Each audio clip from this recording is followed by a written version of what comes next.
Well, aside from taking my word for it, there are a few different ways you can decide whether my new film, Am I Racist?, is worth seeing in theaters. You can look at the audience score on Rotten Tomatoes, where we're sitting at 99% audience rating. What Rotten Tomatoes calls verified fresh. That means that 99% of the people who actually watched the movie, the verified audience, liked it. So you can look at that, or you can look at the box office returns, which put us in the top 5 of all films in the genre released in the past decade, and top 4 overall in the box office this weekend.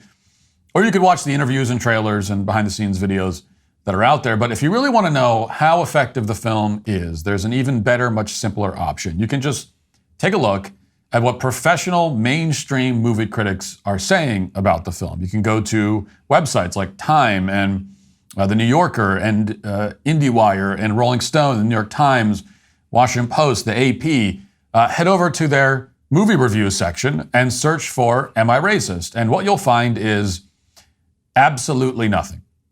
None of these outlets have said a word about the film. In fact, as of today, there is not a single mainstream movie critic who has reviewed Am I Racist? 2 days after the film's opening weekend. Now, as far as I can tell, Am I Racist is the only top 5 box office film that has not had a single mainstream critic review by the end of its opening weekend. I am not aware of a single other case of this happening ever. So to get a sense of how unusual this is, consider a couple of the other movies that also debuted in theaters this weekend, like The Killer's Game, for example. Now, that was a movie that was playing in 1,000 more theaters than our film. It also grossed $2.6 million against a budget of $30 million. For comparison, Am I Racist grossed more than $4.5 million against a budget of $3 million. So our movie performed a lot better, despite having a much smaller budget and appearing in fewer theaters. We also have a much higher audience score, and yet The Killer's Game has an official critics score on Rotten Tomatoes, coming in at around 38%. So critics didn't like it, but they reviewed it. There are more than 30 critic reviews for that film. Meanwhile, the film called My Old Ass, which apparently is not a Biden biopic, also came out September 13th. It was only in 7 theaters this weekend as part of a limited release. It made $170,000. So it didn't even rank in the box office top 10 this weekend at all, but it has an official Rotten Tomatoes critic score as well, and it has more than 85 critic reviews. Now, if Am I Racist were a bad film, if we didn't succeed in doing what we set out to do in the film, then this probably wouldn't be happening. We'd be getting panned by every mainstream outlet. They've done that to a lot of other media and other films that are created by people outside of the Hollywood bubble. We're used to that kind of thing. And usually, if they have an opportunity to rip a piece of conservative entertainment, quote unquote, to shreds, they're more than happy to take advantage of that opportunity. But they're not doing that here. Instead, they're ignoring Am I Racist entirely, as if it doesn't exist. They're terrified to even mention a film that mocks the DEI industry because they know that the DEI industry can only survive if no one is allowed to question it. Also, our movie is actually good. And I think that's what scares them the most. And I know that sounds self-serving, saying that critics aren't reviewing it because it's too good sounds like some grade A hardcore cope. But in this case, it's true. And I invite any critic to challenge me on that point just by reviewing the film. So this is why they won't write about our film, even to condemn it. It's the same approach we saw with What is a Woman, except it's even more flagrant this time. They can't hide behind the excuse that the film was only available on a streaming platform anymore. These mainstream reviewers, in this case, are deliberately ignoring a theatrical release in more than 1,500 theaters. At the same time, as I outlined last night on Twitter, we did receive a handful of reactions from independent movie critics when we set out screeners for the film back in mid-August. And many of the responses from these critics strongly suggested that the mere presence of the screener in their inbox had triggered a full-on mental breakdown. One critic wrote, quote, "You'd have to strap me to a chair like Malcolm McDowell to get me to watch this thing." Another responded with this, "Ew, take me off this list." As for more mainstream outlets, some of them did indicate some potential interest in writing a review. One of those outlets was Variety, which actually wrote a pretty fair article covering our film's expansion into 1,500 theaters about a week ago. But they haven't reviewed the film. In fact, they wrote in an article, the Daily Wire, quote, "did not screen the movie for critics," which is an odd claim to make, especially since we sent Variety a screener of the film. We asked them to correct the error, claiming we didn't screen it for critics, because we did. We asked them to correct that in the article. They still haven't. Meanwhile, Rolling Stone was one of the first outlets to request a screener all the way back in July. We gave them a screener, but they still haven't published a review, which is too bad because I was really looking forward to their take. They went on a tirade about my last film, labeling it transphobic and so on. So I can't wait to see their meltdown over Am I Racist? Maybe that's still coming. We can only hope. But even while that's all going on, there are some independent critics who aren't so cowardly. Jeremy Jahns is one of them. He has a large fan base on YouTube with about 2 million followers. He's probably the biggest, one of the biggest film critics on YouTube, if not the biggest. And he, at this point, is the single biggest in terms of platform independent reviewer who has reviewed our film. And I encourage you to go and watch the whole thing on his channel because he makes a lot of smart observations. It's a fair review. And here's part of it. I'm going to be 100%. There was a part of me that was like, maybe I should just skip this one. Just move on to next week's videos, call this weekend good, and have that be that. But the fact that that entered my mind is kind of one of the points this movie makes, so at that point, I really felt I should talk about it. I do appreciate that. First off, Matt Walsh is surprisingly funny. I don't know, I just kind of didn't know that about him. I kind of got a glimpse of that when I saw that he crashed the Democratic National Convention in the name of promoting this movie. Come on. That is funny. But there are scenarios and situations in this movie where he's talking to someone or a group. He has to think on his feet, and I thought he did a really good job. I mean, there's one segment where they go to this small town. I don't know where it was. I don't know, but they start talking to the townsfolk, and he starts, because he's still in character. He's like, what are you doing to decenter your whiteness? He's never thought about that in his life. I mean, it's funny, but it also is a perspective of not everyone thinks like that. In fact, better said, most people don't think like that. That's kind of the point. Most people, black, white, Asian, Mexican, doesn't matter. When they wake up, they're not like, how can I keep race in the forefront of my mind today? Now, the introduction to that review is maybe the most interesting part. It's clear that Jeremy Jahns understood that by reviewing the film, he'd get a lot of backlash from the left.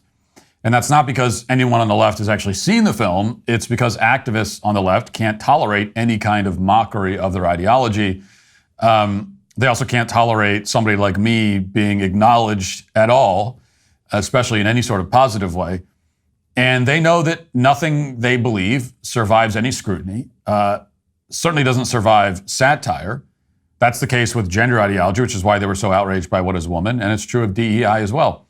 The simplest thing to do if Jeremy Jahns wanted to avoid this inevitable backlash would have been to just ignore the film like everybody else has.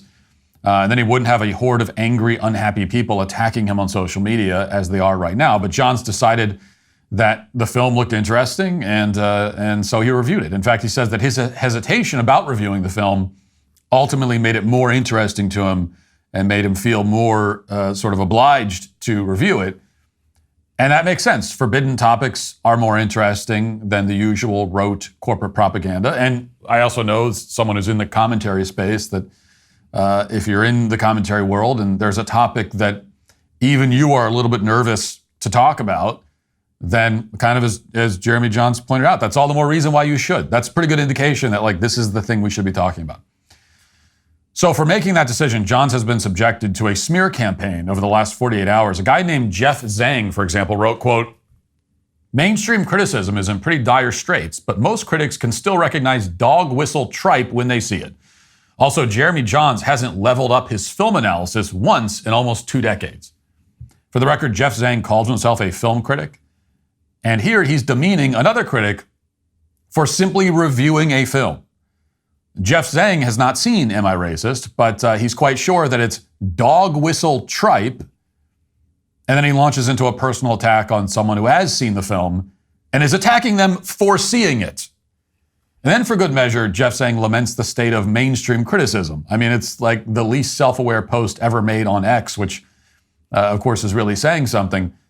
Zhang illustrates a major underlying problem with the movie industry very well, which is that the role of the film critic has changed a lot in recent years. They now think that their job is to act as gatekeepers, as sort of a barrier to entry, to enforce ideological orthodoxy, not to just review films. And in that sense, film critics are no different from the swarm of online left-wing activists who relentlessly attacked Jeremy Jahns all day yesterday. There were hundreds of posts accusing him of embracing full-blown racism, accusing him of being a sellout, taking money from the Daily Wire. We must be paying him off if he is reviewing the film. And Reddit was especially furious. There were posts saying that John was openly racist and fascist and was preparing to become a right-wing grifter. Matt Jarbo, who runs some kind of film podcast, wrote, quote, "Midlife crisis Jeremy Jahns is not the villain origin story I was expecting." Yes, for reviewing a film critic is having a midlife crisis. He's becoming a villain for literally doing the thing that is his job. It's like going back into the kitchen at IHOP and seeing someone make pancakes and saying, "Oh, well, that guy's making pancakes. He must be in a midlife crisis." No, that's it's what he's paid to do. It's his job. So this is how they're enforcing the near total blackout of mainstream reviews for Am I Racist? They don't want anyone to even mention the film. Now, fortunately, not every reviewer is going along with it, as we covered. Not just Jeremy Jahns. The folks at Film Threat also just posted a lengthy and I think quite interesting review of the film. Here's part of it. The way he trolled these people was on a level of Borat. It was like Sacha Baron Cohen, the way he was trolling these people, man. And I feel like, look, man, if a very diverse audience saw this movie together, they would laugh together. They would enjoy this movie together. I don't think there would be people sitting there in a huff and a puff, angry that he dared to tackle this topic. I think everyone would just enjoy themselves and laugh at it because he points out how ridiculous all of this is. And I think he conveys that pretty well in the film, especially the Jussie Smollett thing, which I'm sure we'll talk about. So it'd be interesting to see what Jeff Zhang and Matt Jarbo, whoever those people are, think of Film Threat's review. Is everyone at Film Threat having a midlife crisis too because they reviewed a movie? I guess so. Is that guy that you just heard speaking there, is he a fascist white supremacist for laughing about the Jussie Smollett scene, even though he is a black guy? Well, of course, the Matt Jarbos of the world would have no problem saying that, yes, he is a black white supremacist for enjoying a movie that I made. Now, these kinds of mob tactics stop working the moment people stand up to them. As soon as people disregard the activists and actually watch the movie or watch some of these independent reviews, then they immediately realize how absurd the smears really are. That's why their real goal has been to prevent anyone from seeing the movie in the first place. They don't want theaters to even show the film. And at least one theater in Northern California relented to those demands a few days ago. The Del Oro Theater / Prime Cinemas in California posted this message on September 12th. This is a day before the movie came out. And it is a paragraph that belongs in the Museum of Cowardice, if such a thing exists somewhere. It should be a monument to left-wing censorship to show future generations how desperately the left seeks to censor anything, even a film that they find objectionable. Quote, here's what it says, the statement. Due to the strong reactions from our community for and against the film, and concerns for the well-being of our staff, we will not be playing the film Am I Racist as originally intended. Please know that it was not our intention to cause such division by playing this film. We noticed that many of the theaters in the Sacramento area were booked to play this film, and quite frankly, this reaction caught us off guard. The safety of our staff is our number one priority. Please accept our apologies. So this, just to review, this is a theater apologizing for carrying a movie that 1,500 other theaters are also carrying. So, you get the usual vague claim that people's safety is in danger if they screen a film that left-wing activists don't like. And in this context, it's a pretty ironic claim if you've seen the film. I mean, I'm not going to spoil anything, but suffice to say, this is such a stock complaint of insane left-wing activists that it found its way into a prominent scene towards the beginning of Am I Racist? So me being in the room with people while making the movie apparently threatened their physical safety, as we see in the movie. And then the movie itself also threatens the physical safety of people. But as usual, that claim doesn't stand up to scrutiny. It's in the movie, it's a laugh line, actually, because of how melodramatic and neurotic the claim is.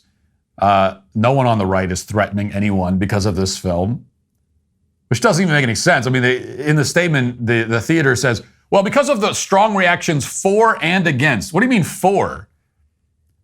Strong reactions for? That would be people who are just excited to see the movie? What, you're worried about violence from them?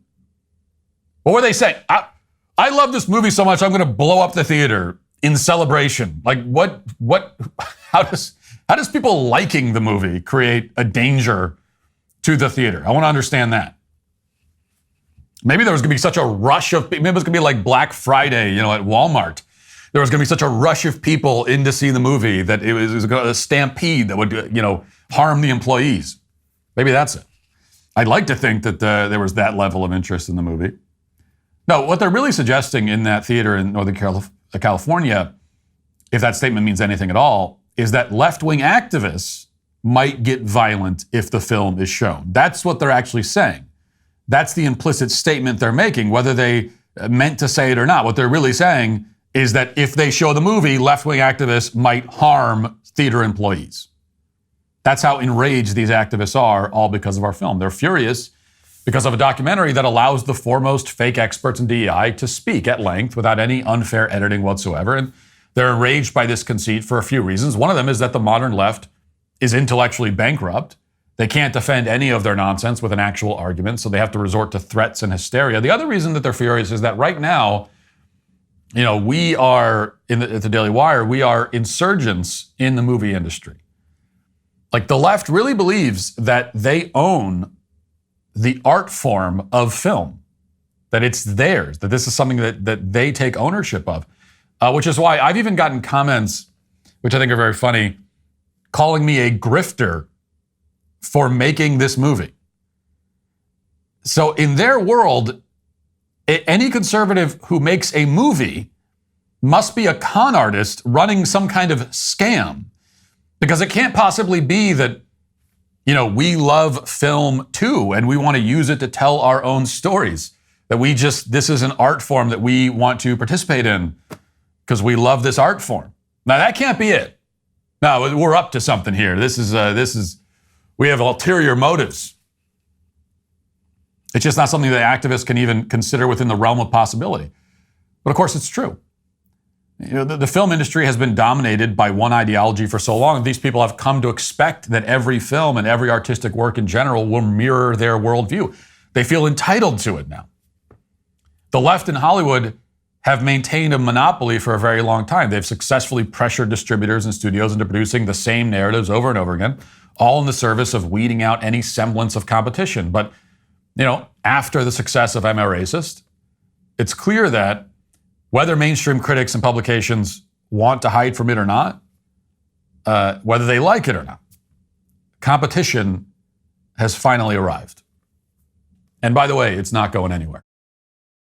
If you'd like to see what else I have to say, you can access my full show by going to dailywire.com or by going to the Matt Walsh Show Twitter page. Hope to see you there. Godspeed.